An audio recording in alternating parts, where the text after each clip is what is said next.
জনগণের রাজনীতি নাকি রাজনীতির জনগণ? রাজনীতির আয়নায় কতটা প্রতিফলন জনগণের, তাদের অবস্থান কোথায়, সেই হিসেবটি বুঝতে যমুনা টেলিভিশনের রাজনীতির এই আয়োজনে পুরো সময় আপনাদের সাথে আছে আমি রোকসানা আঞ্জুমান নিকোল।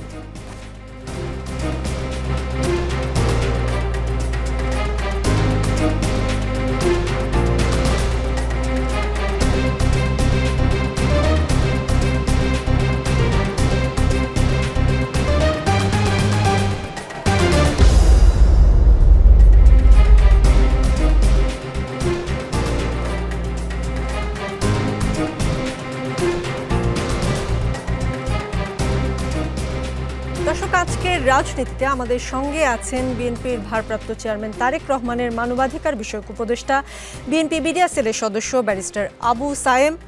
আমাদের সঙ্গে বাংলাদেশ জামায়াতে ইসলামী ঢাকা মহানগর দক্ষিণের সেক্রেটারি ডক্টর শফিকুল ইসলাম মাসুদ আছেন প্রধান উপদেষ্টার সিনিয়র সহকারী প্রেস সচিব ফয়েজ আহমদ, জাতীয় নাগরিক পার্টির যুগ্ম সদস্য সচিব সালেহ উদ্দিন সিফাতও আছেন আমাদের সঙ্গে। ফয়েজ আহমদ, আপনি কতদিন প্রধান উপদেষ্টার সিনিয়র সহকারী প্রেস সচিব হিসেবে কাজ করতে আগ্রহী?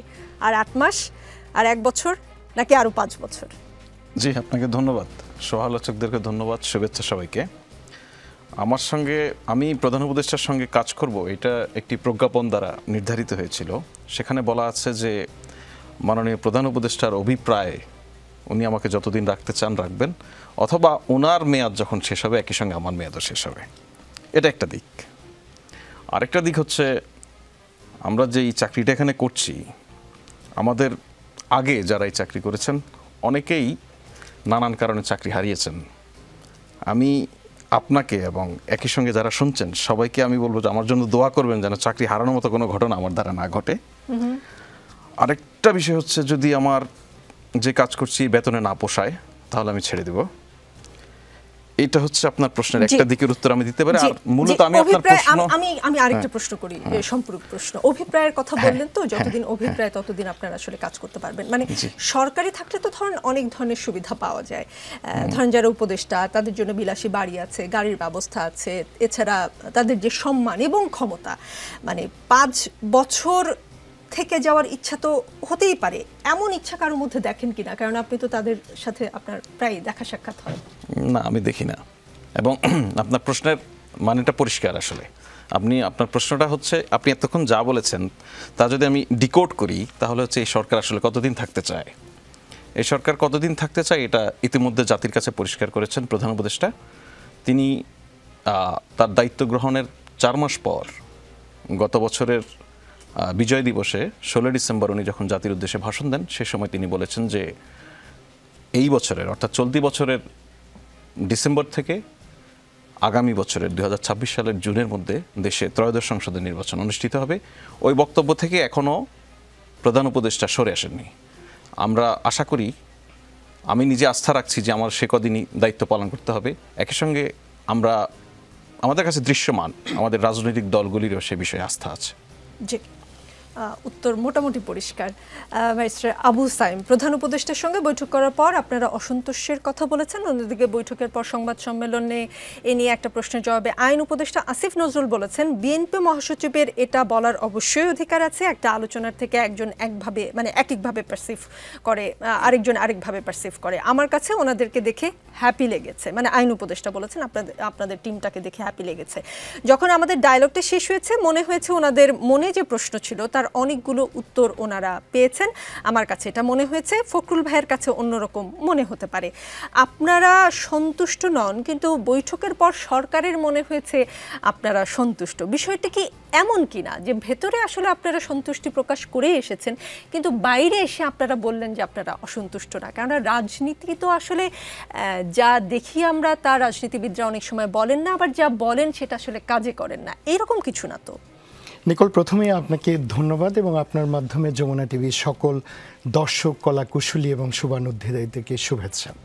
যে প্রশ্নটি আপনি করেছেন অসন্তুষ্টির যে ব্যাপারটা, পুরো বিষয়টা হচ্ছে খানিকটা মতপার্থক্যের বিষয়। আমরা নির্বাচনে একটা রোডম্যাপ চাচ্ছি এবং সময়টা ডিসেম্বরের ভেতরে হলে আমাদের জন্য, দেশের মানুষের জন্য কল্যাণকর বলে আমরা মনে করছি, সেই বিষয়টা আমরা উপস্থাপন করেছি। তো সেই জায়গাটাতে খানিকটা মতপার্থক্য বিরাজ করছে, একটুখানি অসন্তুষ্টিটা সেখান থেকে আসতেই পারে। তবে এটা ওপরে এবং ভেতরে ভিন্ন এটা আমি মনে করি না। আমি মনে করি যে এখানে আপনার রিকনসিলিয়েশনের একটা ব্যাপার কাজ করে, সেজন্য যেভাবে এক্সপ্রেশনটা প্রয়োজন সেভাবে এসছে।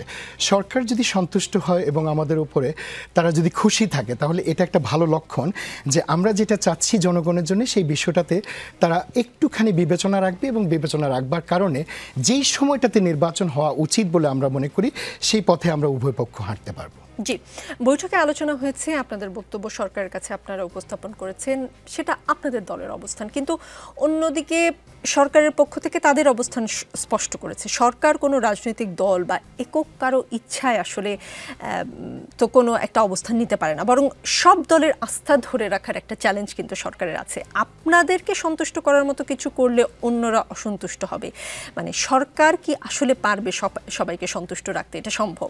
বিষয়টা হচ্ছে যে কারা অসন্তুষ্ট হবে সেই বিষয়টা কি আমরা জানি কিনা। আমার তো মনে হচ্ছে না যে কেউ অসন্তুষ্ট হবে ডিসেম্বরে নির্বাচন হলে, যদি ডিসেম্বরে নির্বাচনের ইস্যুটা সামনে আসে। বরঞ্চ প্রধান উপদেষ্টা যেহেতু বলছেন ডিসেম্বর থেকে জানুয়ারি, ডিসেম্বর থেকে জুন, তাহলে ডিসেম্বরে নির্বাচন হওয়াটা সম্ভব, ডিসেম্বরটা তিনি বলেছেন। তাহলে এখানে অন্য যারা আছেন তারাও কিন্তু ডিসেম্বর কাছাকাছি সময় নির্বাচনের বিষয়ে অসন্তুষ্ট কিংবা চান না, এই ধরনের কোনো বিষয় জাতির কাছে প্রতিফলিত হয়নি। তো আমি মনে করি যে সবাই যদি আমরা একটু ঐকমত্যে থাকি, একটু আলোচনায় থাকি, তাহলে পরে ডিসেম্বর কাছাকাছি সময় নির্বাচনটা হওয়া সম্ভব, এবং এই জায়গাটাতে কারো অসন্তুষ্টির কোনো অবকাশ আছে বলে মনে করি না। জি, ডক্টর শফিকুল ইসলাম মাসুদ, জামায়াতের আমির ডক্টর শফিকুর রহমান গতকাল বুধবারও বলেছিলেন যে আমাদের ভিউ হচ্ছে এটা, মানে নির্বাচন রমজানের আগেই শেষ করতে হবে, জুন পর্যন্ত অপেক্ষা করলে বর্ষা, বিভিন্ন ধরনের ঝড়ঝাপটা ও প্রাকৃতিক দুর্যোগ আসবে, তখন আবার ইলেকশনটা, মানে নির্বাচন অনিশ্চিত হয়ে যাওয়ার আশঙ্কা দেখা দিবে। সেই জন্য আমরা চাইছি ওই আশঙ্কার আগেই যেন নির্বাচন হয়ে যায়। কিন্তু আজকে জামায়াতের আমির বলেন তারা, মানে বিদেশিরা আমাদের দেশে নির্বাচন নিয়ে জানতে চেয়েছে যে এই নির্বাচন কখন হবে, কিভাবে হবে। আমরা বলেছি অনেক ত্যাগ এবং চেষ্টার বিনিময়ে যে পরিবেশ এসেছে, সেই পরিবেশ 3টি ম্যান্ডেটরি জিনিস দাবি করছে। আজকে আমরা শুনলাম 3টি ম্যান্ডেটরি জিনিসের কথা। 3টি দাবি বিস্তারিত দর্শকরা নিশ্চয়ই জানেন বা যমুনা টেলিভিশনের নিউজেও দেখেছেন। জামায়াতের আমির এটাও বলেছেন শর্ত পূরণ ছাড়া মার্চ ফেব্রুয়ারি কোনো কিছুই ঠিক থাকবে কিনা আল্লাহই ভালো বলতে পারেন। তিনি বলেছেন আমরা নির্বাচনের দাবি করতে পারি, দিনক্ষণ ঠিক করে দিতে পারি না। আমরা বলেছি নির্বাচন এই সময়েও হতে পারে, দাবি পূরণ হলে তার আগে হলে আপত্তি নেই, পরে হলেও সমস্যা নেই। 16 বছর অপেক্ষা করেছি, আর 2-1 মাস এদিক সেদিক হলে আমরা অপেক্ষা করতে পারবো। মানে কোনো কারণে কি মনে হওয়ার কোনো স্কোপ আছে কিনা যে তিনি গতকাল যে অবস্থানে ছিলেন, ঠিক আজকে 24 ঘন্টা পর তিনি তার অবস্থান থেকে সরে এসেছেন খানিকটা হলেও? অনেক ধন্যবাদ আপনাকে, বিশেষ করে আমার সহ আলোচকবৃন্দ এবং যারা এখন আলোচনা শুনছেন বা পরবর্তীতে যারা শুনবেন, আমার সম্মানিত শ্রোতা দর্শকবৃন্দ দেশে এবং দেশের বাইরের। 3টি বিষয় প্রথমে ছোট করে বলি। একটা হচ্ছে বাংলাদেশ জামাত ইসলামী যখনই নির্বাচনের প্রসঙ্গ আসছে, আমরা একটি গণতান্ত্রিক এবং জনগণের দল হিসাবে নির্বাচনমুখী কার্যক্রমই আমাদের কাজ। দ্বিতীয় হচ্ছে আমরা শুরু থেকেই বলে আসছি যে এই আন্দোলন বা গণ অভ্যুত্থানটি নিছক একটা নির্বাচন অনুষ্ঠানের জন্য এটা হয় নাই, এবং এটা শুধু আমাদের কথা না, এটা অনেকেরই কথা। সেই কথার সূত্র ধরে আমরা 3টা জিনিস প্রথম থেকেই হাইলাইটস করার চেষ্টা করেছি বা প্রায়োরিটি বেসিস আমরা এটাকে বলেছি। 1 নম্বর বলেছি যে বিচারটা নিশ্চিত করা প্রয়োজন।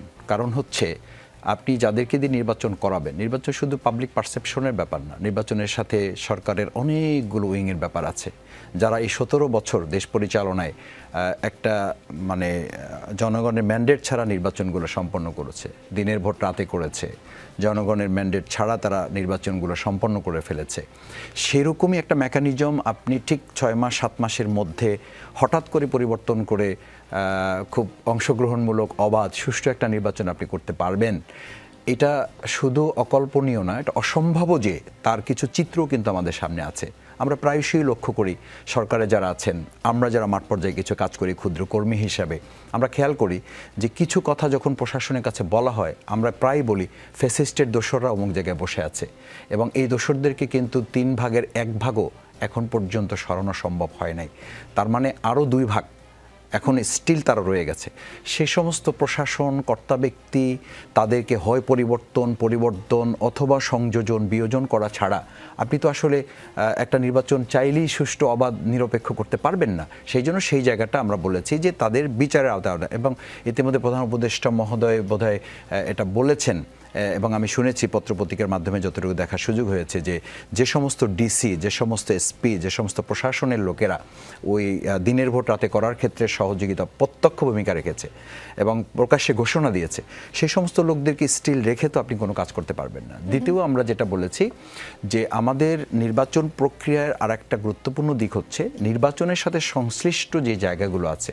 নির্বাচন কমিশন, আপনি জানেন যে বাংলাদেশ জামাত ইসলামী এই অভ্যুত্থানের পরে সর্বপ্রথম আমরা 41 দফা একটা রূপরেখা বা একটা সংস্কার প্রস্তাবনা আমরা দিয়েছি।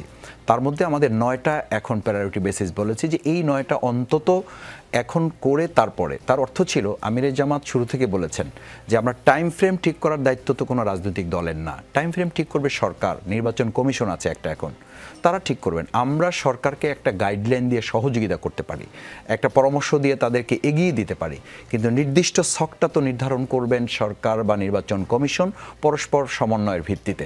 সেই জায়গাটা যদি একটা রাজনৈতিক দল ঠিক করে দেয় এবং ধরেন আমি বললাম জামাত ইসলামী যে আমরা ডিসেম্বরে চাই, তাহলে কিন্তু এটা নির্বাচনে প্রভাব সৃষ্টি করারও একটা অংশ হয়। যে জামাত ইসলামী বলেছে বা বিএনপি বলেছে বা এনসিপি বলেছে, সে তাদের কথাটা রাখা হয়েছে, তো এটা তো নির্বাচনের অর্ধেক হয়ে যাওয়ার মতো একটা ব্যাপার। সুতরাং জামাত ইসলামী বা আমি মনে করি কোনো দলেরই ঠিক একেবারে হিসাব কিতাব করে ধরে ধরে লাইন বাই লাইন বা পয়েন্ট করে মাস ডেট ঠিক করে বলে দেওয়াটা যথাযথ নয়। এটা সরকার বা নির্বাচন কমিশনের প্রতি ইনসাফ করা হয় না, জনগণের প্রতি এটা ইনসাফ করা হয় না। কারণ আপনি ধরেই নেবেন যে তাহলে বিএনপির কথা শোনা হচ্ছে বা তাহলে জামাতের কথা শোনা হচ্ছে, তাহলে এটা জামাতের সরকার, তাহলে এটা বিএনপির সরকার বা তাহলে এটা ছাত্রদের সরকার। সেই জায়গাটা আমি মনে করি যে জামাত দুটো কথা বলেছে, যৌক্তিক সময় এবং বিচার নির্বাচন কমিশনের সাথে সম্পৃক্ত ব্যক্তি যাদেরকে, তাদেরকে যত দ্রুত সম্ভব তাদেরকে সংস্কারের আওতায় নিয়ে এসে নির্বাচনটা সম্পন্ন করা। সেই জায়গায় জামাতের আমির গতকাল এবং আজকের বক্তব্যের মধ্যে আমার মনে হয় না তেমন মৌলিক কোনো পার্থক্য আছে। তিনি গতকালও যা বলেছেন, শুরু থেকে যা বলেছেন, আজকেও তিনি তাই বলেছেন যে মূল কথা হচ্ছে আমাদের নির্বাচনটা দরকার। কারণ হচ্ছে যে আপনি যদি মার্চ বা ফেব্রুয়ারিটা পার করে ফেলেন, ফেব্রুয়ারি পার করে ফেলার পরে আমাদের এক্সাম চলে আসে, আমাদের দেশের যে কি বলে ক্লাইমেট সিচুয়েশন চলে আসে, আবহাওয়া সংযোগ অনেকগুলো, অর্থাৎ তার মানে আবার আপনাকে ডিসেম্বরে চলে যেতে হবে। সেই জায়গাটা আমরা মনে করি যে সরকার বিবেচনায় রেখে এই টাইমের মধ্যে সম্ভব যৌক্তিক সংস্কারগুলো সম্পন্ন করে নির্বাচনটা আয়োজন করবে। জি, আপনার কাছে দুটো প্রশ্ন, এখন উত্তর নিব না, ফিরে এসে উত্তর নিব। মানে এই প্রায় অগাস্টে এই সরকারের 1 বছর হবে, এতদিনে যে আপনি ফ্যাসিস্টের দোসরদের কথা বলছেন প্রশাসনে এখনো আছে, তাদেরকে এতদিনেও রিপ্লেস করা গেল না, আরও 6 মাস বা 1 বছর রিপ্লেস করা যাবে কিনা সেটা যৌক্তিক সময় মনে করেন কিনা? 2 নম্বর প্রশ্ন হচ্ছে, গতকালই রমজানের আগে যে নির্বাচন আপনাদের প্রয়োজন ছিল এবং জামাতের আমির একদম তার মুখের ভাষাটাই আমি পড়ি, আমাদের ভিউ হচ্ছে এটা রমজানের আগেই শেষ করতে হবে। তিনি বলেছেন করতে হবে মানে মাস্ট বি। সেটা একদিন 24 ঘন্টার ব্যবধানে একটু 1-2 মাস আগে পিছনে হলে কোনো সমস্যা নেই, সেটা সেই পিছনে আপনাদের কারো কোনো ইন্ধন বা প্রেশার ছিল কিনা জামাত ইসলামের উপর? সেই প্রশ্নের উত্তর আমি ফিরে এসে আপনার কাছ থেকে নিব। সালেউদ্দিন সিফাত, আপনাদের দলের আহ্বায়ক নাহিদ ইসলাম বলেছেন বিএনপি পন্থী প্রশাসনের অধীনে নির্বাচন সুষ্ঠু হওয়া সম্ভব না, বলেছেন ন্যূনতম নয়, মৌলিক সংস্কার ছাড়া নির্বাচন হলে তাতে এনসিপি অংশ নেবে কিনা তা বিবেচনায় থাকবে। প্রথম প্রশ্ন, প্রশাসন চালাচ্ছে সরকার, সেই প্রশাসন যদি বিএনপি পন্থী হয় সেই প্রশাসনের অধীনে নির্বাচন সুষ্ঠু হবে না, কিন্তু সংস্কার আবার ঠিক মতো হবে, তাই মনে করছেন কিনা? দ্বিতীয় প্রশ্ন হচ্ছে, সংস্কার ছাড়া নির্বাচন হলে এনসিপি তাতে অংশ নাও নিতে পারে, আপনারা নিবন্ধনের অ্যাপ্লাই করার জন্য আরও 3 মাস সময় বাড়াতে আবেদন করেছেন, তার মানে আবেদন করবেন জুলাইয়ে, ডিসেম্বর নির্বাচন করতে হলে আসলে আপনারা একটু ঝামেলাই পড়ে যাবেন, সেই জন্য ডিসেম্বরে নির্বাচনের বিষয়টা আপনাদের ঠিক পছন্দ হচ্ছে না, এইরকম কিনা? ধন্যবাদ জানাচ্ছি আপনাকে, যমুনা টিভির যে সকল দর্শক আছেন সবাইকে ধন্যবাদ জানাচ্ছি এবং আমার বিজ্ঞ যারা সহ আলোচক আছেন সবাইকে ধন্যবাদ জানিয়ে আমি আবার কথা শুরু করছি। আসলে দুটো বিষয়ের মধ্যে তফাৎ আমাদেরকে বুঝতে হবে, একটা হচ্ছে এস্টাবলিশমেন্ট আর একটা হচ্ছে গভর্নমেন্ট। তো নাহিদ ইসলাম যখন বলেন যে আমাদের এই প্রশাসনটা নির্বাচন উপযোগী হচ্ছে না, কিংবা কিছু কিছু জায়গায় আমরা দেখতে পাচ্ছি যে তারা বিএনপিকে কিংবা জামাতকে ফেভার করছে এবং সে তুলনায় এনসিপি তাদের এই জায়গাগুলো পাচ্ছে না, তো সেটা আসলে মাঠ পর্যায়ে যে প্রশাসন আছে সেই প্রশাসনের ব্যাপারে বলা হয়েছে। আমরা ডিরেক্ট আমরা যে অন্তর্বর্তীকালীন যে সরকারের কথা বলছি, যে ফ্রেমওয়ার্ক, সেটার কথা বলা হচ্ছে না। এখন কথা হচ্ছে আপনার যে প্রশ্নটা ছিল যে তাহলে কি সংস্কার কি তাহলে এই প্রশাসন করতে পারবে কিনা, বিএনপিপন্থী প্রশাসন। আসলে সংস্কারের জন্য তো আলাদা কমিশন গঠন করা হয়েছে এবং এই কমিশনগুলো রাজনৈতিক দলগুলোর সাথে যে সংলাপ করছে সেই সংলাপের ফলশ্রুতিতেই কিন্তু দেখা যাবে যে অন্তর্বর্তীকালীন সরকারের মাধ্যমে একটা রূপরেখা তৈরি হবে এবং সেটা পরবর্তীতে কায়েম হবে। সেটা কিন্তু প্রশাসনের ব্যাপারে বলা হচ্ছে না। অর্থাৎ সংস্কার তো আর পুলিশ করছে না। গ্রামে যে একটা ওসি আছেন, যে ওসি এখন দেখা যাচ্ছে যে ছাত্ররা কোনো, যেমন আজকেই একটা ঘটনা ঘটেছে, আমি যদি ফর রেফারেন্স বলি, চট্টগ্রামের আকবরশাহ থানায় আমাদের যারা এনসিপির নেতাকর্মী আছে তারা ইতিপূর্বে মোস্তফা হাকিম একটি কলেজ আছে, সেখানে তারা হামলার শিকার হয়েছে ছাত্রদলের কিছু নেতাকর্মীদের দ্বারা। পরবর্তীতে তারা থানায় গিয়েছে, কিন্তু এখন পর্যন্ত তারা কোনো প্রতিকার পায়নি, বরং থানার সম্মুখেই কিন্তু যারা স্থানীয় বিএনপির লোকজন আছে তারা ঘেরাও করে রেখেছে। তো ফলে আপনার এখানে এই যে প্রশাসনের মধ্যে যে কোনো একটা রাজনৈতিক দল হয়তো সামনে ক্ষমতায় আসবে, ফলে তার প্রতি যে এক ধরনের অনুগত ভাব কিংবা তার প্রতি যে এক ধরনের ফেভারেবল আচরণ, তো সেটা তো আসলে অস্বীকার করার কিছু নাই। আর দ্বিতীয়ত যেটা আপনি বলেছেন যে নিবন্ধনের জন্য আমরা আবেদন করেছি এবং বলেছি যে আমরা কিছুটা সময় পেছানো হোক, এটার সাথে আসলে সরাসরি নির্বাচনের কোনো সংশ্লিষ্টতা নেই। কারণ আপনি যদি আমাদের সেই আবেদনের কপিটা পড়ে থাকেন, সেখানে আমরা স্পষ্ট লিখেছি যে নির্বাচন কমিশনের জন্য যে আইনের মাধ্যমে এখনও একটা নির্বাচন কমিশন গঠন হয়েছে, তথা প্রধান নির্বাচন কমিশনার এবং অন্যান্য নির্বাচন কমিশন নিয়োগ আইন 2022, এই আইনের সমালোচনা কিন্তু আমি আপনার এই টকশোতে একবার করেছি, এবং কি এই আইনের সমালোচনা করে জনাব মির্জা ফখরুল ইসলাম আলমগীর সাহেব পর্যন্ত বলেছেন যেটা একটা বাকশালী আইন। তো দেখেন, এই একই আইনে কিন্তু অভ্যুত্থান পরবর্তী সময়ে আমরা একটা নির্বাচন কমিশনের জন্য সার্চ কমিটি গঠন হয়েছে, পরবর্তী নির্বাচন কমিশনার নিয়োগও হয়েছে, কিন্তু এইটা নিয়ে কিন্তু আমরা রাজনৈতিক দলগুলোর তরফ থেকে তেমন কোনো আমরা উদ্যোগ দেখি নাই এটার বিরুদ্ধে। এর একটা কারণ হতে পারে, সেটা হচ্ছে রাজনৈতিক দলগুলোর পক্ষ থেকে এক ধরনের নির্বাচনকে তাড়াতাড়ি এগিয়ে নিয়ে যাওয়ার, বিশেষত প্রধান রাজনৈতিক দলের কাছ থেকে, বিএনপির কাছ থেকে। আপনারা আশা করছেন এই 3 মাসে এই ক্ষেত্রে কোনো সংস্কার আসবে, তারপর নিবন্ধন করবেন? আমরা বলেছি যে সংস্কারের জন্য একটা উদ্যোগ নেওয়া হোক, পরবর্তীতে আমরা এই ব্যাপারে আমরা এগিয়ে যাব। এটা আসলে এরকম না যে আমরা ডিসেম্বরে ইলেকশন করতে পারবো না বা ডিসেম্বরে যেতে পারবো না, ব্যাপারটা এরকম না। ইভেন আবার খেয়াল করেন যে আমরা যেখানে অন্যান্য রাজনৈতিক দল বলছে সাধারণ নির্বাচনের কথা, আমরা তো সেখানে সাধারণ নির্বাচনের কথা বলছি না, আমরা বলছি কনস্টিটিউয়েন্ট অ্যাসেম্বলির কথা, অর্থাৎ যেটাকে আমরা বলি গণপরিষদ নির্বাচন। এবং আমরা বলছি গণপরিষদ নির্বাচন এবং সাধারণ নির্বাচন দুটো একসাথে অনুষ্ঠিত হতে পারে। প্রথমে গণপরিষদ নির্বাচনের মাধ্যমে আমাদের যারা নির্বাচিত গণপরিষদ সদস্য থাকবেন তারা সংবিধানের মধ্যে যে ধরনের কোয়ালিটেটিভ চেঞ্জেসগুলো নিয়ে আসা প্রয়োজন সেগুলো নিয়ে আসবেন, এবং অ্যাট দ্য সেম টাইম তারা একজন সংসদ সদস্য হিসেবে কাজ করতে পারবেন। ফলে আমাদের নির্বাচনের যে চাওয়া আর রাজনৈতিক দলগুলো যে নির্বাচনের চাওয়া, তার মধ্যে কিন্তু একটা মৌলিক তফাৎ আছে। ফলে আমরা নির্বাচন কেন্দ্রিক নির্বাচনে নিবন্ধনের জন্য সময়ের জন্য পেছাচ্ছি বা সময় চাচ্ছি, ব্যাপারটা মোটেও ওরকম না। আচ্ছা, প্রথম কথাটাই আবার ফিরে আসি, যেটা নাহিদ ইসলাম বলেছেন যে বর্তমান সময়ে যে মাঠ প্রশাসন রয়েছে সেই মাঠ প্রশাসন আমাদের কাছে মনে হয়েছে নিরপেক্ষ আচরণ করছে না, বিভিন্ন জায়গায় জাতীয় নাগরিক পার্টির নেতাকর্মীদের উপর হামলা চলছে, সেই জায়গায় প্রশাসনকে নিশ্চুপ ভূমিকা পালন করতে দেখেছি, সেই জায়গায় আমরা ওই কথা বলেছি যে এই প্রশাসন বিএনপির হয়ে কাজ করছে, এই প্রশাসনের অধীনে নির্বাচন সম্ভব না। এনসিপি সরকারের বিভিন্নভাবে সরকারের সমর্থন পাচ্ছে, এই অভিযোগ কিন্তু বিএনপি নেতারা কখনো কখনো করে, কেউ কেউ কিংস পার্টিও বলে। এই সরকারে 3 জন ছাত্র প্রতিনিধি ছিল, এখনো পর্যন্ত 2 জন আছেন, একজন উপদেষ্টা দায়িত্ব ছেড়ে দলের প্রধানের দায়িত্ব নিয়েছেন, আর বাকি 2 জন তো আছেনই। মানে এসব কারণে যখন আপনাদেরকে কেউ কিংস পার্টি বলে, আবার এই অবস্থায় আপনারা প্রশাসনের নিরপেক্ষতা নিয়ে প্রশ্ন তোলেন, শুধু মানে এটা কি তাহলে পুরো সিস্টেমের ব্যর্থতা কিনা? মানে যেই সরকারের নিয়োগকর্তা আপনারা, আবার সেই সরকারের আপনাদের প্রতিনিধি আছে, আবার সেই সরকারের প্রশাসন বিএনপির হয়ে কাজ করছে, মানে সমীকরণটা বুঝিয়ে বলবেন? জটিল হয়ে গেল। আমি কিন্তু প্রথমেই বলেছি যে সরকার এবং এস্টাবলিশমেন্ট, অর্থাৎ এই যে মাঠ পর্যায়ে যারা আমলা বলেন, পুলিশ বলেন, তাদের মধ্যে এই প্রশাসনকে চালাচ্ছে তো সরকার। না, সেটা ঠিক আছে, সেটা চালাচ্ছে তারা, তাদের একটা প্রশাসনিক একটা হোল্ড আছে, কর্তৃত্ব আছে, সেটা সত্য। কিন্তু আপনি যখন আবার বিভিন্ন তৃণমূলে যাবেন, এলাকায় যাবেন, সেখানে কিন্তু আপনি এটার উল্টো চিত্র দেখবেন। তৃণমূল এলাকায় দেখবেন যে ওই যারা মাঠ প্রশাসনের লোকজন আছে, থানার ওসি আছেন কিংবা উপজেলার ইউনো আছেন, তিনি এনসিপির যে লোকজন তাদের চেয়ে বেশি আপনি ধরেন ওখানে বিএনপি যারা লোকজন আছে কিংবা জামাতের যারা লোকজন আছে তাদের প্রতি দেখা যাচ্ছে যে স্বাভাবিক, এখন যেহেতু কোনো মেম্বার নেই, কোনো চেয়ারম্যান নাই, ফলে আপনার চাল বিতরণ হোক কিংবা উপজেলা থেকে কোনো একটা সহায়তা আসুক, সেগুলো কিন্তু তারা নানাভাবে যারা রাজনৈতিক কর্মী আছে, রাজনৈতিক নেতা আছে, তাদের মাধ্যমেই কিন্তু তারা করে থাকে। তো সেই সব জায়গায় আপনি দেখবেন যে বিভিন্ন থানায় যান, যেখানেই যান। তার মানে কি মাঠ প্রশাসনের উপর সরকারের নিয়ন্ত্রণ নাই?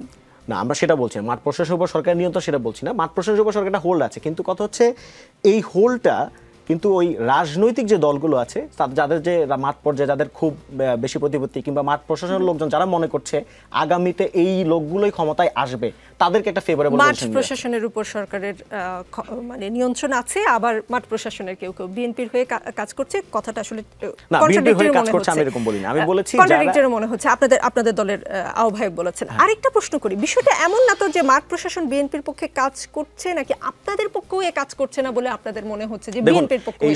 এই সরকারের পাওয়ার সেন্টার একটা না, এটা যখন আমরা সরকারের সমালোচনা করি বা যেটাই বলি তখন আমাদের এই জিনিসটা মাথায় রাখতে হবে, এই সরকারের পাওয়ার সেন্টার অনেকগুলো। এখানে এটা কোনো এমন কোনো সরকার না যে যেখানে আমরা যে বলি যে দলীয় সরকার, এই ধরনের দলীয় কোনো সরকার এটা না। এখানে নানা জায়গা থেকে লোকজন এসেছে, লোকজন এসে পরবর্তীতে সরকারটা গঠন করেছে। আবার সেখানে প্রশাসনের মধ্যে আবার কিছু লোকজন মনে করে যে অন্য একটা দল ক্ষমতায় আসবে সামনে, তাকে এই হেল্পটা করতে হবে বা ফেভারেট জায়গা দেখতে হবে, যাতে করে ভবিষ্যতে বাংলাদেশের যে সিস্টেম তো সবাই জানে যে ভবিষ্যতে যাতে তার জায়গাটা সিকিউর থাকে, এরকম একটা চিন্তা তো আছে তাদের মধ্যে। এটা আপনি তৃণমূলে গেলেই আপনি জিনিসটা দেখতে পাবেন, প্রমাণ পাবেন। তো ফলে আমরা বলছি যে এই সরকারের পাওয়ার যে সেন্টার সেটা কিন্তু একটা না। তো এইটা মাথায় রেখেই কিন্তু আমাদের নাহিদ ইসলাম যে সমালোচনা করেছেন সেটাকেও আপনাকে দেখতে হবে, সেই অ্যাঙ্গেল থেকে এই ক্রেডিটটাকে নিতে হবে। জি জি, ফয়েজ আহমদ, বিএনপি মহাসচিব বললেন যে অসন্তুষ্টি নিয়ে বেরিয়েছেন বৈঠক থেকে, আইন উপদেষ্টা আবার বললেন যে বিএনপি সন্তুষ্টি নিয়েই বৈঠক থেকে বেরিয়েছেন, মানে কথা তো আসলে মিলল না। তাহলে কি সরকার রাজনৈতিক দলগুলোর ভাষা বুঝতে পারছে না নাকি বুঝেও না বুঝার ভান করছে? ওকে, আমি এটাকে একদম একটা জার্নালিস্টিক অ্যাপ্রোচের জায়গায় নিয়ে যাই। হ্যাঁ, তাহলে আপনারও বুঝতে সহজ হবে এবং একই সঙ্গে দর্শকদেরও বুঝতে সহজ হবে। আপনি যদি ওই 2 ঘণ্টাব্যাপী বৈঠকের কথা বলেন, বৈঠক শেষে প্রথমে একটি সংবাদ সম্মেলন করেছেন বিএনপি মহাসচিব মির্জা ফখরুল ইসলাম আলমগীর। ওনার বক্তব্যের পরেই কিন্তু সরকারের পক্ষ থেকে একটি প্রেস কনফারেন্স করা হয়েছে। সরকারের পক্ষ থেকে বলা হয়েছে সরকার তাদের সঙ্গে কথা বলে মনে হয়েছে তাদের যে সমস্ত বিষয়ে জানার আগ্রহ ছিল, কোনো বিষয়ে যদি পার্টিকুলারলি কোনো কনফিউশন থাকে, সেই সব বিষয় দূর হয়েছে এবং তাদেরকে হ্যাপি মনে হয়েছে, তাই তো? জি।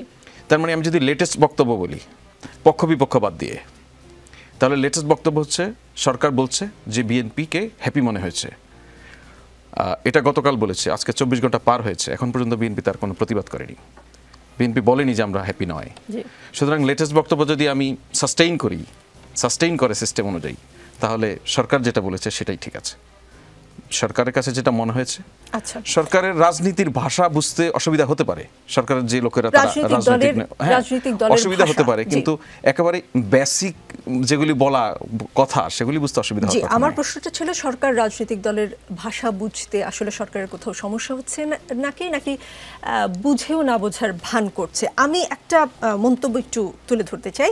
দেশের রাজনৈতিক দলগুলোর সঙ্গে বর্তমান অন্তর্বর্তী সরকারের মতপার্থক্য স্পষ্ট হতে শুরু করেছে বলে মন্তব্য করেছেন নাগরিক ঐক্য সভাপতি মাহমুদুর রহমান মান্না। তিনি বলেছেন রাজনৈতিক দলগুলোর সঙ্গে সরকারের মতপার্থক্য স্পষ্ট হতে শুরু করেছে, সংকট সমাধানে আমাদের শেষ পর্যন্ত গণতন্ত্রের কাছে ফিরে যেতে হবে, আলোচনার মাধ্যমে সমস্যার সমাধান করতে হবে।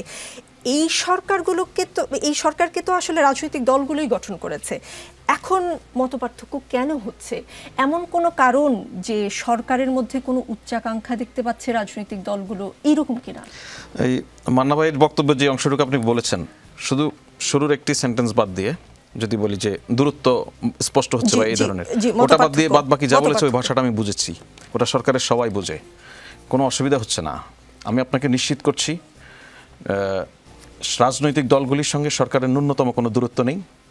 আমি আপনাকে নিশ্চিত করছি রাজনৈতিক দলগুলির যে নেতারা আছে, সেটা সরকার নিশ্চিত করছে। হ্যাঁ, ধরে নিন রাজনৈতিক দলগুলির যে নেতারা আছে তারাও সরকারের কোনো অভিপ্রায় আছে কি নেই সে বিষয়ে পরিষ্কার। রাজনৈতিক দলগুলির নেতারা, নেতৃবৃন্দ নিশ্চিত সরকার কি করতে যাচ্ছে। এখন রাজনৈতিক দলগুলি এসে কি বক্তব্য দিবে কোথায়, সেটা সরকার নিয়ন্ত্রণ করতে পারে না। জি, সেটা রাজনৈতিক বক্তব্য, তাই তো সরকারের তরফ থেকে সেই ভাষ্যটা পেলাম হয়তো বা আমি। ডক্টর শফিকুল ইসলাম মাসুদ, আমার আগের দুটো প্রশ্ন তো আছেই, সাথে একটু বলতে চাই বাংলাদেশের যে কোনো দুইজন অপরিচিত ব্যক্তি যদি এক হয়ে চা খায় তখন সেখানে রাজনীতির আলাপ শুরু করে দেয়। আমাদের মধ্যেও সেরকম রাজনৈতিক আলাপ হয়েছে, কিন্তু আমরা সুনির্দিষ্ট কোনো বিষয়ে আলোচনা করিনি। কথাগুলো বলেছেন আপনাদের দলের আমির ডাক্তার শফিকুর রহমান। রাজনৈতিক বিষয়ে বিএনপির ভারপ্রাপ্ত চেয়ারম্যান তারেক রহমানের সাথে কি আলোচনা হয়েছে সেটা সাংবাদিকরা যখন জানতে চান বা প্রশ্ন করেন তখন তিনি এমন করে উত্তর দিয়েছেন। আচ্ছা, চা আড্ডার পরপরই কি আসলে রোজার আগে নির্বাচন চাইতে শুরু করলেন তিনি, এবং তিনি যখন সেটা বললেন তারপরে কোনো ধরনের কোনো চাপের কারণে কি তিনি 24 ঘন্টার ব্যবধানে সেটা পরিবর্তন করলেন কিনা? আমার আগের প্রশ্নটাই নতুন করে করলাম। জি, প্রথম কথা হচ্ছে যে আপনি আগের যে দুটো কোশ্চেন করেছিলেন তার শুরুটা দিয়ে একটু শুরু করি, যে দোসরদেরকে আসলে 7 মাসে বা 8 মাসে যে টাইমটা আমাদের চলে গেছে, এর মধ্যে বেশ কিছু পরিবর্তন সংযোজন বিয়োজন কিন্তু ইতিমধ্যে হয়েছে, যেটা এনাফ না।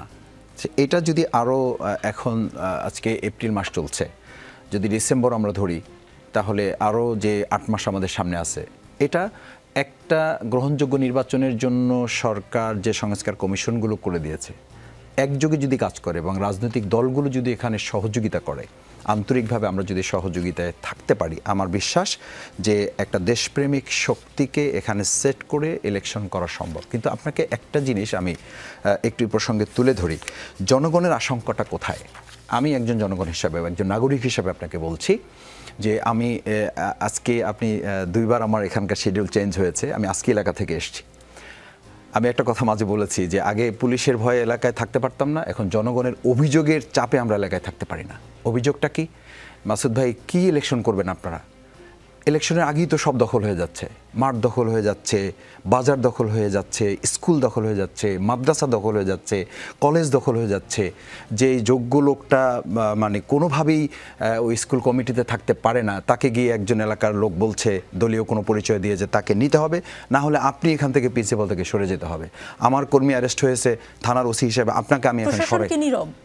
প্রশাসন নীরব না, এগুলো তো প্রশাসনের কাজ না। এটা প্রশাসন বলতে একটা ডিসি বা ওই জায়গার কাজ।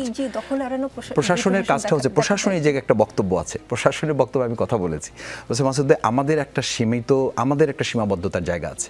স্বাভাবিকভাবে যে কোনো দেশে, আপনি শুধু বাংলাদেশ না, যে কোনো দেশে যদি জনগণ আন্তরিকতার সাথে কোনো কিছুতে সহযোগিতা না করে, শুধু প্রশাসন একটা দেশকে পরিবর্তন করতে পারবে না। নির্বাচিত সরকার থাকলে প্রশাসন এভাবে নিশ্চুপ থাকতে পারতো না, সেই জায়গাটা তাদের একটা কথা আছে যে আমরা যদি সেই নির্বাচনটাই অংশগ্রহণমূলক এবং একটা সুষ্ঠু অবাধ না হয়, তাহলে তো আমরা আবার এই একই জায়গায় পৌঁছে যাচ্ছি। আমি বলছি এই কথাটা যে নির্বাচন যতটা গুরুত্বপূর্ণ, তার আগে নির্বাচনের সিকোয়েন্সটা আমরা যেটা এখন পাচ্ছি, এটা জনগণের কাছে অত্যন্ত সিগনিফিক্যান্ট ব্যাপার, যে আমরা আদৌ কি আবার আসলে ভোট দিতে পারছি, আবার কি নিরপেক্ষ একটা জায়গা আমরা তৈরি করতে পারছি, যেখানে ছোট ছোট ইস্যু, একটা ইজারাদারের জায়গা নিয়ে রক্তারক্তি হচ্ছে, একই দলের 3 জন মারা যাচ্ছে ছোট্ট একটা বাজার দখল করতে গিয়ে। সেরকম একটা জায়গায় যখন ইলেকশন হবে, সেই ভোট কেন্দ্র দখল করতে গিয়ে এই একই রকম ঘটনা ঘটবে না, সেই নিশ্চয়তা আমাকে কে দিচ্ছে? আমি সেই নিশ্চয়তা পাচ্ছি কিনা। সেই কারণে আমরা বলছি যে দোসরদেরকে সরানোর পাশাপাশি আমাদের রাজনৈতিক দলগুলোর মানসিকতার সংস্কার প্রয়োজন, আমাদের রাজনৈতিক দর্শনের সংস্কার প্রয়োজন, যে আমরা আসলে জনগণের, যে আজকে টপিক বলেছেন জনগণের রাজনীতি না রাজনীতির জন্য জনগণ, এটা তো খুব গুরুত্বপূর্ণ। যে আমরা কি আসলে আদৌ মুখে জনগণের কথা বলছি? ব্যক্তির চেয়ে দল বড়, দলের চেয়ে দেশ বড়, দেশের চেয়ে আমাদের দেশপ্রেমের চেতনাটা বড়। এই জায়গাটা তো আমি দেখি ফিল্ডে গিয়ে উল্টো একটা চিত্র, যে আমাদের দেশপ্রেমের চেয়ে আসলে দেশ বড়, তার জায়গায় সেই জায়গাটা। দ্বিতীয়টা হচ্ছে আমিরে জামাত যে কথাটা গতকাল বলেছেন, আজ বলেছেন, আমি আবার শুরু থেকে বলছি আপনাকে যে আমিরে জামাত কখনোই একটা ডেট বা কোনো একটা মাস কিন্তু তিনি ফিক্সড করেন নাই। আমরা এবং আপনি নিশ্চয়ই খেয়াল করবেন জামাত ইসলামের এই বলে যে আমাদের উপর থেকে একদম নিচ লেভেল পর্যন্ত আমরা ডেডলাইন ছিল, আমাদের ডেডলাইনটা বলছিলাম যে যৌক্তিক সময়ের মধ্যে সংস্কার সম্পন্ন করে বিচারগুলো কমপ্লিট করে বা বিচারের আওতায় নিয়ে এসে নির্বাচনটা সম্পন্ন করা, এই জায়গাটা ছিল আমাদের মূল ফোকাস। সেই জায়গাটা এখন আমরা যেহেতু ফিল করছি যে কিছুটা সংস্কারের কাজ এগিয়েছে, সরকারের সাথে যতটুকু জামাত ইসলামের যোগাযোগ আছে সরকার আশ্বস্ত করেছে যে কিছু যোগাযোগের কাজ, কমিশনের সাথে আমাদের বেশ কয়েকবার বৈঠক হয়েছে, নির্বাচন কমিশনের সাথে আমাদের কথা হয়েছে, তারা যতটুকু আশ্বস্ত করেছে আমাদেরকে, তার ভিত্তিতে আমাদের কাছে মনে হয়েছে যে এই ফেব্রুয়ারির আগে যদি করা না যায় তাহলে 1 বছর আবার পিছিয়ে যাচ্ছে। সেখানে আপনার একটা কথা যেটা বলেছেন যে চায়ের আড্ডা আর বেগম খালেদা জিয়া অথবা জনাব তারেক রহমানের সাথে যে বিষয় হয়েছে, এটা আমিরে জামাত আমাদের দলীয় প্রধান ডক্টর শফিক সাহেব খুবই পরিষ্কার করেছেন যে এটা নিতান্তই সৌজন্য একটা সাক্ষাৎ, এবং উনি যাওয়ার আগে ম্যাডাম খালেদা জিয়ার সাথে আমাদের দেখা করার কথা ছিল, সেটা যে কোনো কারণে ওই সময় হয়ে ওঠে নাই। আমিরে জামাত তার মানবিকতার জায়গা থেকে তিনি ফিল করেছেন যে সময় এবং পরিস্থিতি ওখানে মিলে যাওয়ার কারণে মূলত ওনার দোয়ার জন্য ওনার সাথে সৌজন্য একটা সাক্ষাৎ। আর যেহেতু উনি থাকেন ওনার ছেলের কাছে, স্বাভাবিকভাবে ওনার ছেলে ওখানে থাকবেন, এইটুকু ছাড়া আর কিছু তিনি না। আজকে প্রেস কনফারেন্সে পরিষ্কার করেছেন। ব্যারিস্টার আবু সায়েম, বিএনপি স্থায়ী কমিটির সদস্য নজরুল ইসলাম খান বলেছেন, আমরা গতকাল বুধবার প্রধান উপদেষ্টাকে বলেছি বিএনপি সংস্কারের বিপক্ষে নয়, বিএনপি সংস্কারেরই দল, কিন্তু কেউ কেউ নানান কথা বলেন, তারা যখন সংস্কারের দন্ত স উচ্চারণ করেননি তখন দেশনেত্রী খালেদা জিয়া ভিশন 2030 দিয়েছেন। 90-এর স্বৈরাচার পতনের আগে 3 জোটের রূপরেখা প্রণয়ন করেছিল বিএনপি নেতৃত্বাধীন জোট সহ আরও 2টি জোট। সেই রূপরেখার কি হয়েছে আমরা সকলেই জানি। বিএনপি তারপরই ক্ষমতায় এসেছিল, সেই রূপরেখা কেউ চোখে দেখেনি, আসলে বাস্তবায়ন হতে চোখে দেখেনি। এটি একটি প্রশ্ন, তাহলে কি করে আসলে বাকি দলগুলো বিশ্বাস করবে যে বিএনপি আসলে সংস্কার কন্টিনিউ করবে? বিশ্বাস করার কোনো কারণ আছে কিনা? দ্বিতীয় প্রশ্ন, 96 সালে জুন মাসে তত্ত্বাবধায়ক সরকারের অধীনে নির্বাচন হয়েছিল, কিন্তু কেননা ফেব্রুয়ারি মাসে আপনাদের অধীনে যে নির্বাচনটা হয়েছিল সেটা বড় রাজনৈতিক দলগুলো মেনে নেয়নি। তাহলে জুনে নির্বাচনের উদাহরণ তো আছে, জুনে নির্বাচন হতে তো কোনো সমস্যা নেই, তাই না? জুনে নির্বাচন হয়েছে বাংলাদেশে 1996 সালে, এটা সঠিক কথা। আমি প্রথমে একটা কথা বলি, অনেকের বক্তব্যের মধ্যে একটা জিনিস পরিস্ফুট হচ্ছে যে তারা নির্বাচনটাকে কোনো না কোনো একটা অজুহাত দেখিয়ে বিলম্বিত করতে চায়। এখন যে কথাগুলো বলা হচ্ছে নির্বাচন অনুষ্ঠানের বিরুদ্ধে, যে নির্বাচনটা যদি এখনই হয় তাহলে যে ধরনের সমস্যাগুলো তৈরি হবে, স্পেশালি যে ফেয়ার এবং ইনক্লুসিভ নির্বাচনের বিরুদ্ধে, যে ফেয়ার এবং ইনক্লুসিভ নির্বাচন করতে হলে অনেক সময় আমাদেরকে অপেক্ষা করতে হবে, আমরা একটা অনিশ্চিত পথের দিকে যাচ্ছি। দেখুন, নির্বাচনটাকে ফোকাস করছি আমরা, কিন্তু আমরা গণতন্ত্রকে ফোকাস করছি না। লড়াইটা কিন্তু গণতন্ত্রের জন্য, আইনের শাসনের জন্য। এখন আপনাকে আমাকে গণতন্ত্রে ফিরে যেতে হবে, জনগণের কিন্তু এটাই আকাঙ্ক্ষা। তো গণতন্ত্রে যদি ফিরে যেতে হয়, পদ্ধতিটা হচ্ছে নির্বাচন, এবং সেই নির্বাচন কিন্তু আপনি অল্প সময়ে ইনক্লুসিভ করতে পারবেন, স্বচ্ছ করতে পারবেন। সেটা আমাদের বাংলাদেশের যে নির্বাচনী ইতিহাস আছে সেটার দিকে আপনি তাকান। শুধু 90 থেকেই শুরু করি।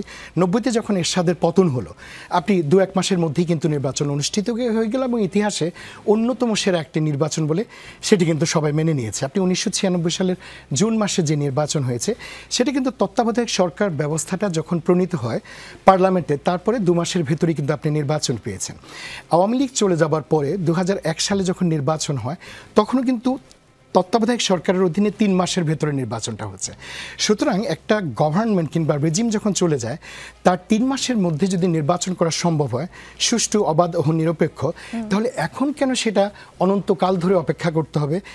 আমার সেটা বোধগম্যতায় আসে না। এখন নির্বাচনের সামগ্রিক বিষয়টা হচ্ছে কি, আপনি গণতন্ত্রের পথে চলে যাওয়া। গণতন্ত্রটা বাধাগ্রস্ত হবে যদি আপনি সঠিক সময়ে নির্বাচনটা না করেন। এখন আপনি দীর্ঘ সময় ধরে যে কথাগুলো বলা হচ্ছে যে এখানে প্রশাসন এর পক্ষে কাজ করছে, ওর পক্ষে কাজ করছে, আমি ঠিক এটা গ্রহণ করতে পারছি না যে একটা অন্তর্বর্তীকালীন সরকারের অধীনে একটা প্রশাসন তারা কিভাবে বিএনপির পক্ষে অধিকতর কাজ করে। এখন যে সমস্যাগুলো আমাদের আছে, এই সমস্যাগুলো তো থাকবেই। আপনি মানুষ খুন হবে, এটা অবশ্যই আমরা চাই না। কোথাও চাঁদাবাজি হবে, অবশ্যই আমরা চাই না।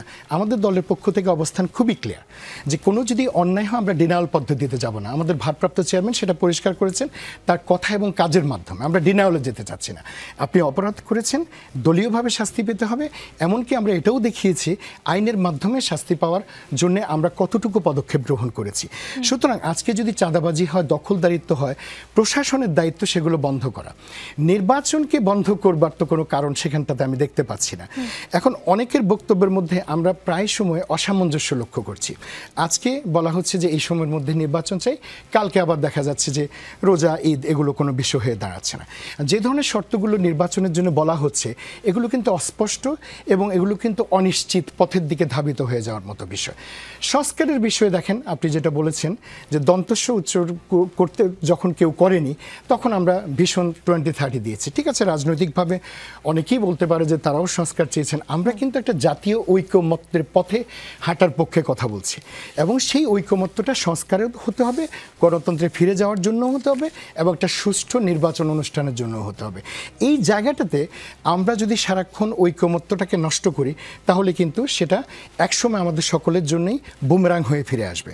আমি মনে করি যে জাতীয় ঐকমত্য প্রয়োজন, প্রয়োজন নির্বাচনটা দ্রুত যেন হয়।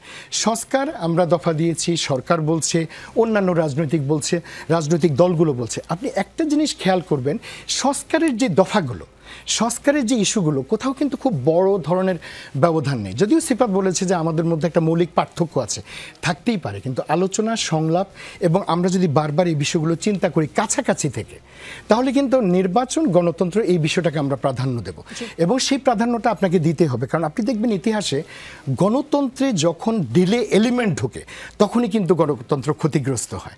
আপনি দেখবেন যদি একটুখানি দেরি হচ্ছে, ব্যাড ফ্যাক্টরস কিন্তু এখানে এসে প্রভাব বিস্তার করছে। ষড়যন্ত্র হতে পারে, ব্যাড এক্সটার্নাল ইন্টারনাল ফ্যাক্টরসগুলো কিন্তু ষড়যন্ত্র করে, একটা অস্থিতিশীলতা তৈরি করবার চেষ্টা করে। এখন সেই জায়গাটা তো আপনি আমি সুযোগটা দিতে পারি না, যত দেরি হবে তত কিন্তু সেটা বাড়তে থাকবে। এবং আগের রেজিমে যারা, তারাও কিন্তু এই ষড়যন্ত্রের মধ্যে কিন্তু উস্কানি দিচ্ছে, তারাও কিন্তু চাচ্ছে যে আমাদের মধ্যে ঐকমত্যটা না হোক। আজকে আমরা এখানে যারা আছি, আমরা তো সবাই লড়াই করেছি রেজিমের বিরুদ্ধে, আমরা নির্বাচনের জন্য লড়াই করেছি, গণতন্ত্রের জন্য লড়াই করেছি, আইনের শাসনের জন্য লড়াই করেছি। অবশ্যই নির্বাচন এবং গণতন্ত্রে ফিরে যাওয়া এটা প্রধান একটা বিষয়। তো এই জায়গাটাতে আমি মনে করি এখানে বৈরিতা তৈরি না করে, আমি আবারও বলি, বৈরিতাটা তৈরি না করে, শত্রুতাটা তৈরি না করে, আমরা যদি মত পার্থক্যটাকে একটু গুছিয়ে আনতে পারি, একটু কাছাকাছি নিয়ে আসতে পারি আমাদের ঐক্যটাকে এবং আমাদের সৌহার্দ্যটাকে, তাহলেই কিন্তু আমাদের সমস্যার সমাধান হয়ে যায়। তো আমি মনে করি যে বর্তমান যে অন্তর্বর্তীকালীন সরকার এবং যত রাজনৈতিক দল আমরা মাঠে আছি, আমরা যদি সকলে আলোচনার মাধ্যমে মোটামুটি কাছাকাছি সময় নির্বাচন এবং গণতন্ত্রে ফিরে যাওয়ার চেষ্টা করি, এটা অসম্ভব কোনো কিছু নেই। রাজনীতির এই আলোচনায়ও কোনো বিরতি নেই, একটু পরে ফিরছি। দেখছেন রাজনীতি, আমাদের সঙ্গে ব্যারিস্টার আবু সায়েম আছেন। ব্যারিস্টার আবু সায়েম 1.5 দশক পর ঢাকায় মুখোমুখি হয়েছে বাংলাদেশ ও পাকিস্তানের শীর্ষ কূটনীতিক। ৭১-এর গণহত্যার জন্য সাধারণ ক্ষমা চাইতে বলেছে পাকিস্তানকে, সম্পদ ফেরত দিতে বলেছে, বাংলাদেশে আটকে পড়া 3,25,000 পাকিস্তানিকে ফেরত নিতে বলেছে। কোনো রাজনৈতিক সরকার কি মধ্যাহ্নভোজ করিয়ে, এরকম খাতির যত্ন করে এভাবে ক্ষমা চাইতে বলতে পারতেন? আপনারা তো ক্ষমতায় ছিলেন, এরকম কোনো উদাহরণ আপনারা সৃষ্টি করতে পেরেছেন? অতীতেও কিন্তু এই বিষয়গুলো বারবারই এসছে এবং পাকিস্তানের সাথে আমাদের দ্বিপাক্ষিক সম্পর্কের ক্ষেত্রে ন্যায্য হিস্সাটা ফিরে পাওয়া, গণহত্যার জন্য ক্ষমা চাওয়া কিংবা আটকে পড়া পাকিস্তানিদেরকে ফেরত দেয়, এগুলো কিন্তু এসছে। এগুলো আনুষ্ঠানিকভাবে এসছে, অনানুষ্ঠানিকভাবেও এসছে, কিন্তু এটার সুরাহাটা হয়নি। তো আমরা মনে করি যে আমাদের ভেতরে যদি একটা জাতীয় ঐকমত্য থাকে প্রত্যেকটা বিষয়ে, এবং আন্তর্জাতিক দেন দরবারের ক্ষেত্রে আপনাকে মনে রাখতে হবে যে জাতীয় ঐকমত্যটা অনেক বেশি প্রয়োজন। জাতীয় ঐকমত্য যদি না থাকে তাহলে সেক্ষেত্রে আপনি অন্যদের কাছ থেকে আপনার হিস্সাটা আদায় করা, আপনার যে ন্যায্য প্রাপ্তিটা আদায় করা, সেটা অনেক সময় সম্ভব হয়ে ওঠে না।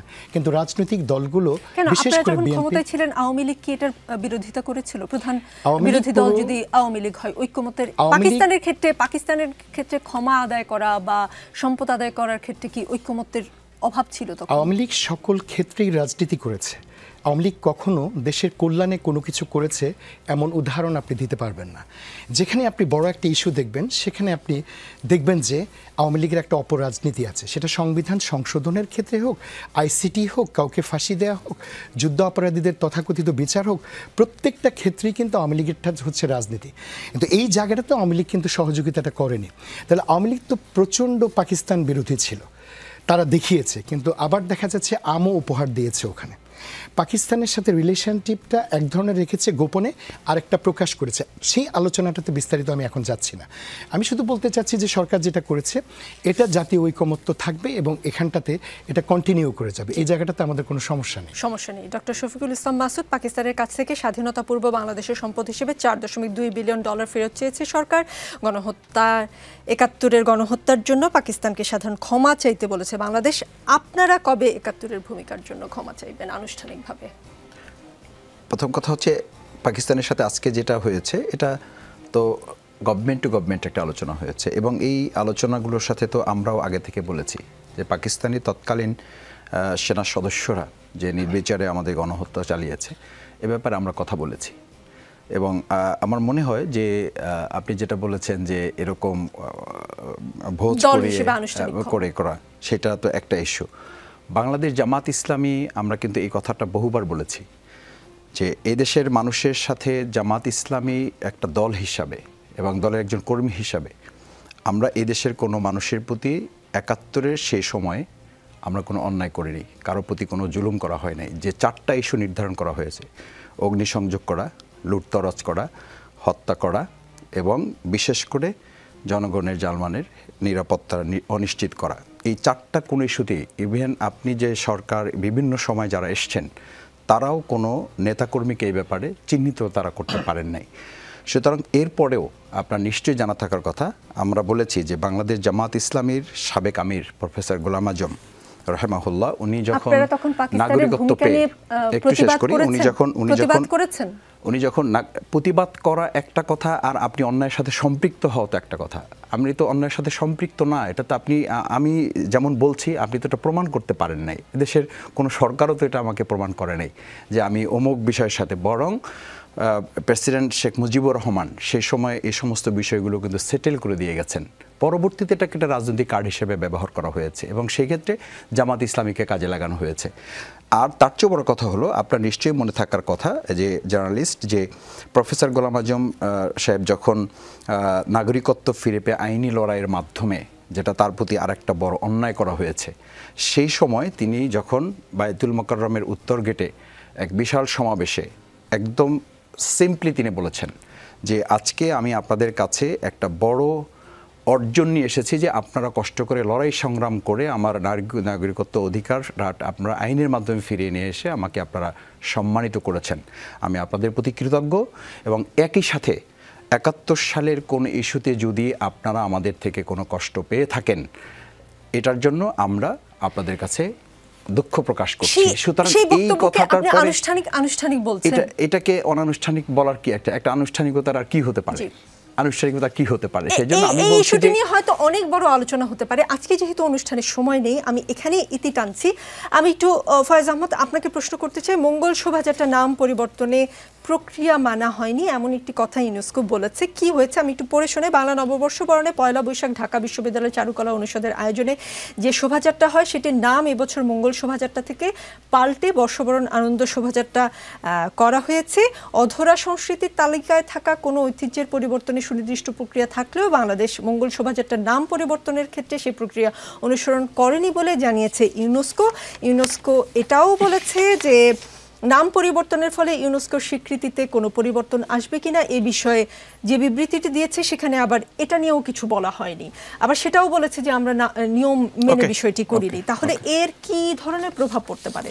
ওকে, তো আমি আপনাকে জাস্ট আপনার এই প্রশ্নে যাওয়ার আগে একটু বলি, পাকিস্তানের সঙ্গে আজকে যেই দ্বিপাক্ষিক বৈঠক সেটার বিষয়ে আপনি বলছিলেন, সেখানে একটু বলি যে হ্যাঁ, বাংলাদেশ তার ন্যায্য হিস্যার জায়গাটি চেয়েছে। একই সঙ্গে আরেকটা বিষয় আপনাকে আমি উল্লেখ করতে চাই, আজকে বাংলাদেশের সরকারের পক্ষ থেকে যে ভারতে সংখ্যালঘুদের যে উপর নির্যাতন চলছে, সেখানে ওয়াকফ আইনের পর ভারতের বিভিন্ন রাজ্যে সংঘাত ছড়িয়ে পড়েছে।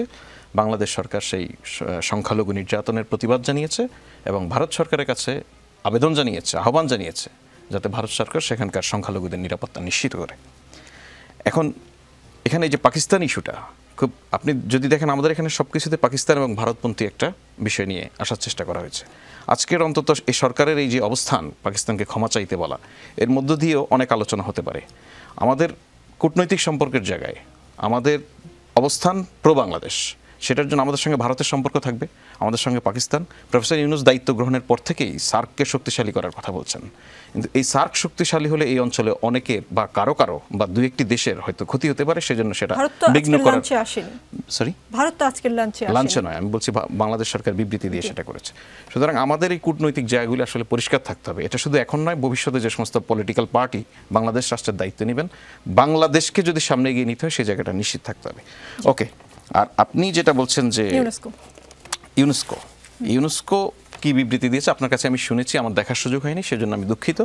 তবে এই মঙ্গল শোভাযাত্রা হবে কিনা, আনন্দ শোভাযাত্রা হবে কিনা, এই সিদ্ধান্তটা ঢাকা ইউনিভার্সিটি কর্তৃপক্ষের। ঢাকা ইউনিভার্সিটি একেবারে স্বাধীন একটি প্রতিষ্ঠান, সে স্বাধীনভাবে করে। সেখানে সরকারের যদি কিছু করার থাকে বা ইউনেস্কোর এই বিবৃতির প্রেক্ষিতে যদি সরকারের পক্ষ থেকে ঢাকা ইউনিভার্সিটি বা সরকারের কালচারাল মিনিস্ট্রির যদি ইনভলভমেন্ট থাকে, অবশ্যই এটা সেটেল করা হবে। এটা মানে খুব বড় কোনো ইস্যু নয়। তাহলে আপনার এখানে একটা বিতর্ক যেটা হয়েছে যে মঙ্গল কেন বাদ দেওয়া হলো, দেখুন মঙ্গল বাদ দিয়ে আনন্দ শোভাযাত্রা করা হলো, নামটা পরিবর্তন, সেটা নিয়ে আমি আসলে আজকের আলোচনা নয়। নাম যে কোনো কারণেই হোক, মঙ্গল থাকুক বা না থাকুক, নামটা পরিবর্তন হয়েছে সেটা নিয়ে আমার মনে হয় এটা দাপ্তরিক করেসপন্ডেন্সের মধ্যে দিয়ে এটা পরিষ্কার হয়ে যাবে। সালেউদ্দিন সিফাত, এনসিপি নিয়ে কিছু মন্তব্য পড়ে শোনাই। সাংবাদিক আনিস আলমগীর বলেছেন, কিংস পার্টি এনসিপির আবেদন ক্রমেই হ্রাস পাচ্ছে। পয়লা বৈশাখে তাদের আয়োজিত সমাবেশে জনসাড়া না থাকাই তা স্পষ্ট করে দিয়েছে। বর্তমানে দলটি যেন শুধুই মিডিয়া নির্ভর, অদূর ভবিষ্যতে হয়তো কেবল টকশোতেই টিকে থাকবে তারা। তিনি বলেছেন, এনসিপিতে অনেক সম্ভাবনাময় তরুণ রয়েছেন, ব্যক্তিগতভাবে 2-1 আমার খুব পছন্দেরও, কিন্তু দিক নির্দেশনার ঘাটতি ও দলের ভেতরে কিছু সদস্যের সীমাহীন আত্মবিশ্বাস, যা প্রায় অহংকারের রূপ নেয়, এই দলটিকে বাস্তব ক্ষমতার কাছাকাছিও পৌঁছতে দেবে না। আদর্শ, প্রজ্ঞা ও রাজনৈতিক বাস্তবতার সমন্বয় না থাকলে কেবল উচ্চাবাচ্যলতায় সাফল্য পাওয়া যায় না। সাংবাদিক তাসনিম খলিল বলেছেন, আমার মাঝে মাঝে মনে হয় এনসিপির নীতি নির্ধারণী পজিশনে এমন কেউ আছে যার কাজই হলো একটার পর একটা ফটকামি আইডিয়া বের করা, যার মাধ্যমে এনসিপি চরম হাস্যকর একটি গ্রুপিংয়ে পরিণত হয়। এরা একটা করে উদ্ভট দাবি থ্রো করে, সেই দাবি নিয়ে কয়েকদিন হাউকাউ করে, তারপরে সেই দাবি হাস্যকরভাবে ফেল করে। এইরকম সম্ভাবনাময় তরুণদের একটি দল এত দ্রুত ন্যাশনাল কমেডি পার্টি হয়ে যাচ্ছে, দেখতেও খারাপ লাগে। আপনাদের গুরুত্ব কি দিন দিন হ্রাস পাচ্ছে? যে আমাদের গুরুত্ব দিন দিন হ্রাস পাচ্ছে কিনা এর জবাব আসলে জনগণ দিবে। জনগণ তো দেখছি, জনগণের কাতারে আমরা ছেড়ে দিলাম। আর আমাদের যে আইডিয়াগুলোর কথা বলা হচ্ছে যে আমরা কিছু মানে খুবই কমেডি বা হিলারিয়াস আইডিয়া নিয়ে আসছি, আসলে এগুলা কোনোটা হিলারিয়াস আইডিয়া তো নাই, বরং জনগণের পূর্ণাঙ্গ সমর্থন এতে আছে। যেমন আমরা জুলাই সনদের কথা বলেছি, প্রোক্লেমেশন অফ জুলাইয়ের কথা বলেছি। এখন পর্যন্ত আপনি দেখবেন জনগণ, আপনি তৃণমূলে যান, মাঠে যান, সব জায়গায় মানুষজন বলে, বিশেষত যারা জুলাইয়ে আহত আছে তারা সবসময় বলে যে আমাদের একটা প্রোক্লেমেশন অফ জুলাই প্রয়োজন। তো তারা এই কথাটা কেন বলে?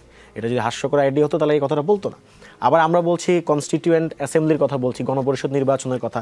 আপনি তৃণমূলে যান, মাঠে যান, সবাই কিন্তু গণপরিষদ নির্বাচনের কথা বলছে। এবং কি যারা বিএনপি, জামাত সহ এই ধরনের রাজনৈতিক সংশ্লিষ্ট যাদের আছে তৃণমূলে, তারা পর্যন্ত আপনার একটা নতুন সংবিধান চায়, তারা রাষ্ট্রের এই যে কাঠামোগত উন্নত পরিবর্তন চায়। এবং আপনারা এটা যদি অবিশ্বাসের কিছু নাই, প্রয়োজনে তারা চাইলে দলীয়ভাবে তারা এই জরিপটা পরিচালনা করতে পারে। আর ইতিপূর্বে আপনি যে প্রশ্নটি করেছিলেন প্রথমে, আমি সেখানে একটু সংযোজন করতে চাই। সেটা হচ্ছে বাংলাদেশে রাজনৈতিক যে এই পরিসর, সেখানে সবচেয়ে বড় সংকট হচ্ছে ট্রানজিশনাল যে সমস্যা, সেটা অর্থাৎ ট্রানজিশন অফ পাওয়ার, ক্ষমতার যে পরিবর্তন, পালাবদল। সেখানে আমরা যদি এই ট্রানজিশন অফ পাওয়ারটাকে যদি আমরা মোটামুটি স্মুথ করতে পারি এবং একটা মৌলিক পরিবর্তন নিয়ে আসতে পারি, তাহলে বোধহয় আমাদের আমরা নতুন একটা বাংলাদেশ গড়তে পারবো। এখন এই জায়গায় সবচেয়ে বড় বাধা হচ্ছে, যেটা আমরা বলেছি, যে নাহিদ ইসলাম তার কথায় বারবার বলেছেন মৌলিক সংস্কারের কথা। কেন বলেছেন? দেখুন, এখন যে নির্বাচন কমিশনটা আছে, সেটা যে আইনে গঠিত হয়েছে, এর মধ্যে সুযোগ আছে। এটা যদি বলবৎ থাকে এই আইনটা, তাহলে পরবর্তী যে নির্বাচিত সরকাররা আসবে, তারা কিন্তু আবার এই আইনের অধীনেই কিন্তু দেখা যাবে আবার আরেকটা নির্বাচন কমিশন গঠন করছে। এবং তারা তখন আবার নিজেদের দলের যারা সুবিধাভোগী আছে, নিজেদের দলের পন্থী যারা আছে, তাদেরকে আবার নির্বাচন কমিশনের নিয়োগ দেওয়ার সুযোগ পাবে। তাহলে এই যে সাইকেলটা, এই সাইকেলটা কিন্তু বারবার চলতেই থাকবে। ফলে ট্রানজিশন অফ পাওয়ারটাকে স্মুথ করতে হলে কিন্তু আমাদের এই যে মৌলিক যে স্ট্রাকচারাল সংস্কার, সেগুলোর মধ্যে দিয়ে যেতে হবে। জি জি। ব্যারিস্টার আবু সায়েম, ডেস্টিনি গ্রুপের ব্যবস্থাপনা পরিচালক মোহাম্মদ রফিকুল আমিনের নেতৃত্বে আত্মপ্রকাশ করেছে নতুন রাজনৈতিক দল বাংলাদেশ আম জনতা পার্টি। তিনি আত্মপ্রকাশকালে রফিকুল আলম বলেন যে বৈষম্যহীন সমাজ প্রতিষ্ঠা করা, সামাজিক ন্যায় বিচার নিশ্চিত করার মাধ্যমে সুশাসন প্রতিষ্ঠা করা এবং বাংলাদেশের সাধারণ জনগণকে রাজনৈতিকভাবে সচেতন করে তোলার লক্ষ্যে বাংলাদেশের আপামর জনতা মানে বাংলাদেশ আম জনতা পার্টি নামে একটি নতুন গণতান্ত্রিক রাজনৈতিক দল প্রতিষ্ঠা করেছে। এই দলের আত্মপ্রকাশ নিয়ে বিএনপির রিঅ্যাকশন, একদম ছোট করে সময় নিয়ে আসলে 30 সেকেন্ডে। জনগোষ্ঠী কিংবা কেউ যদি রাজনৈতিক দল গঠন করতে চায়, সেখানটাতে আমাদের আসলে বিরূপ প্রতিক্রিয়া দেখানোর কোনো কিছু নেই। কিন্তু সাধারণভাবে যেটা বলতে পারি, যে প্রতিদিন যদি এক একটা রাজনৈতিক দলের জন্ম হয়, তখন তো এক পর্যায়ে আতেই আটকে যাবে, এটা আর আম হবে না। আর কাউকে অনুসরণ করে কোনো কিছু করা, সেটা আমার ব্যক্তিগতভাবে পছন্দ না। সুতরাং আমি ব্যক্তিগতভাবে এটাকে ওয়েলকাম করতে পারছি না। তবে আমি মনে করি যে জাতীয় ঐকমত্যের জায়গাটাতে আমাদের সবাইকে এক জায়গায় আসতে হবে সুনির্দিষ্ট ইস্যুগুলোতে। সেটা যদি হয় তাহলে সকলের জন্যই মঙ্গল। জি। ডক্টর শফিকুল ইসলাম মাসুদ, খুব ছোট করে, লন্ডনে অবস্থানরত সাবেক প্রধানমন্ত্রী ও বিএনপি চেয়ারপারসন খালেদা জিয়ার সাথে জামাত ইসলামের আমির ডাক্তার শফিকুর রহমান ও নায়েবে আমির সৈয়দ আবদুল্লাহ মোহাম্মদ তাহের সাক্ষাতের পর বাউফল উপজেলা বিএনপি নেতাকর্মীরা অস্বস্তিতে আছেন, এমন একটা খবর একটি জাতীয় দৈনিক ছেপেছে। এবং তারা বলছে, বিএনপি নেতাকর্মীরা ভাবছেন যদি বিএনপি এবং জামাত আসন নিয়ে কোনো সমঝোতা করে, তাহলে বিএনপিকে আপনার ইমেজের কাছে পরাজিত হয়ে আসনটি আপনার জন্য ছেড়ে দিতে হবে। এই আসন নিয়ে মানে জামাত বিএনপি আসন সমঝোতা কি আসলেই হচ্ছে এরকম কিছু মিটিং এর পর এরকম ভাবার কোনো এটা প্রথম কথা হচ্ছে যে বাউফলে আমি আমার বাউফলে জনগণের জন্য এই মুহূর্তে ভালোবাসা শুভেচ্ছা জানাচ্ছি। আসলে ওখানে তারা বলেছেন যে আমার ইমেজের কাছে তারা শঙ্কা বোধ করছেন, তো এটা তো তাদের একটা সাইকোলজিক্যাল প্রেশার। এই প্রেশার তো তারা প্রতিযোগিতা নেওয়ারই কথা, নিতে পারেন তারা চাইলে, অসুবিধা নেই। দ্বিতীয় কথা হচ্ছে যে আমিরে জামাত ডাক্তার শফিকুর রহমান খুব পরিষ্কার করে বলেছেন যে ওখানে ডিসিসিভ কোনো ডিসকাশন হয় নাই, একেবারে খুব সিম্পল কিছু আলোচনা হয়েছে। যে আলোচনাগুলোতে নির্ধারণ করার মতো বা কোনো সিদ্ধান্ত গ্রহণ হয়েছে এরকম কোনো বিষয় আলোচনা যেহেতু হয় নাই, তার মানে বোঝা যায় যে এটা পরিষ্কার যে আসন সমঝোতা বা এটা এরকম কোন এজেন্ডা নিয়ে ওখানে আলোচনা হয়নি। রাজনীতিতে শেষ কথা বলে কিছু নেই, তাই চলতে থাকবে। আগামী রবিবার রাত 9টায় আবারও দেখা হবে, সাথেই থাকবেন।